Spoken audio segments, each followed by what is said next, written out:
Hello, how are you? So I was at IFFO. Usually, when the festival started, right? The next day, I would talk about what I saw, and then I just kind of stopped doing that. And they accumulated. So I went Friday, Saturday, and Sunday, and they play a short film and then a feature, and I didn't get a stream up on Saturday or Sunday. So now I'm doing kind of three at once instead of three separate ones at the same day. Let's just get it all done. Let's get it all done. So the first feature was this one, Jimpa, and we started with this short same time next year, which is LGBTQ plus or whatever whatever it is now. I'm an LGBTQ plus person. Okay, so here we go. Same time next year, 3.5 stars. A nice piece of sadness built up like a punchline in a joke. It's like inverse comedy, but a drama, and the actor is pretty much selling. There you go. A one-liner review. This is the one-liner review of this stream. Jimpa. I think the movie Jimpa has pieces of reality in it that feel real or psychologically real, quote unquote, for both phrases. John Lithgow plays an idealistic and attractive, but delusional and mean father/grandfather. He's a gay man living in the Netherlands, having left his family in Australia, while his daughter, played by Olivia Colman, was coming of age. She sort of hates him, but can't seem to get a word in about it. Her daughter looks up to him without knowing much about him beyond him being a gay man who fought for gay rights. The daughter is trans, and her grandfather has disdain for her. He doesn't get it. He even calls her my grand thing. They all have lunch with his old gay friends who are nice enough, but live in a silo and have these vulgar conversations loudly in public. But in the end, some things get revealed, and it is a worthy journey, even a largely satisfying one. We get two great actors and many nice supporting performances. I don't know. Wasn't it obvious he was a real big jerk, though? And what was the point of waiting so long for that to be clear? Was an issue that I had with this film. This one is really good and nice without getting too exciting. Yeah. Yeah. The pivot in the end, I don't know. It's cool. Like it's like technically good, but maybe a little contrived, perhaps. But still 3.5 stars. Great actors. Well, two of them were. All right, Dome. Look at this. This is our first 4-star review. Let's go. I feel like this qualifies as a visual essay, but I've been wrong about categorizing this and other storytelling categories before. One time I screwed up talking about magical realism. Fun fact. We see footage during the interview.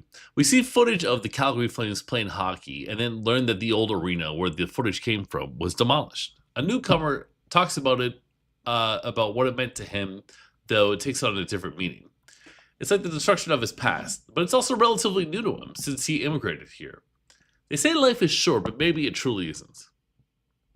Okay, track. Now we're back to 3.5 stars. The track is a documentary about some Bosnians trying to rebuild a luge team for the Olympics. The track that was used back in the day is filled with graffiti and in terrible condition. It's really a symbolic thing.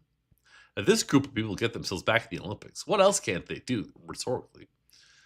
I guess it's like the moon landing. It's supposed to represent this big leap of progress, this big flex. I couldn't help but feel like this was a very local tale. I get what they were going for, but maybe it would be better as a short. This is still a short documentary. It's 91 minutes, but it still feels like it could have been shorter. The wider metaphorical stuff about war and rebuilding just didn't move me to the extent that it should have. We spent a bit of time with the team each year between 2018 and 2022, and there is important concluding information. Maybe I should have been more open to the plate here, but I don't think that's the issue. Some of these guys just didn't interest me, and while they're nice to see for a while, it was nice to bid them farewell as well. Muses, okay, 3.5 stars. We've gotten the 4 3.5s out of 6. All right, so Muses is a short film that is about the relationship falling apart. uh, is about our relationship falling apart. When you can dance, you dance it off, or dance is a way to explain it, I guess. There's lots of flashing lights, and that's the basic metaphor here. It's fine. But look at this. Bada bing, we get a 4.5 out of 5. We had 1 4, now we have a 4.5, and then we had 4 3.5s. That's how it broke down between my Friday to Sunday. And there's no screening today, so you'll get no IFFO stream tomorrow. It's been fun to check out episodes of Twin Peaks at the Bitesound Cinema recently. So seeing Twin Peaks alumni Joan Chen pop up in a new movie, which is also set in Montreal, is quite cool. She plays a Chinese immigrant mom and wife feeling kind of repressed. The family is trying to make it work here. The son and daughter are pretty much well assimilated, but the parents just aren't. Joan Chen's character experiments with a dating app, and we see she is actually into the ladies. This movie is fun and nice, works on emotional layers as it develops, and possesses that psychological movie truth we can see from 3 different perspectives of the family. The son is quite young and it's basically just fun and cute. The daughter always makes fun of her mom for being traditional, stiff, and unable to speak French. The mom and dad run a convenience store to pay the bills, but the dad wants a nice white-collar job in Montreal. He once had that life in China, but it's proven to be difficult to have his degree recognized. The last act is satisfying, and it makes you wonder how this thing wraps up. Such a massive question that the ending goes in a different way that might piss you off, but sat well with me. Hopefully these reviews sat well with you.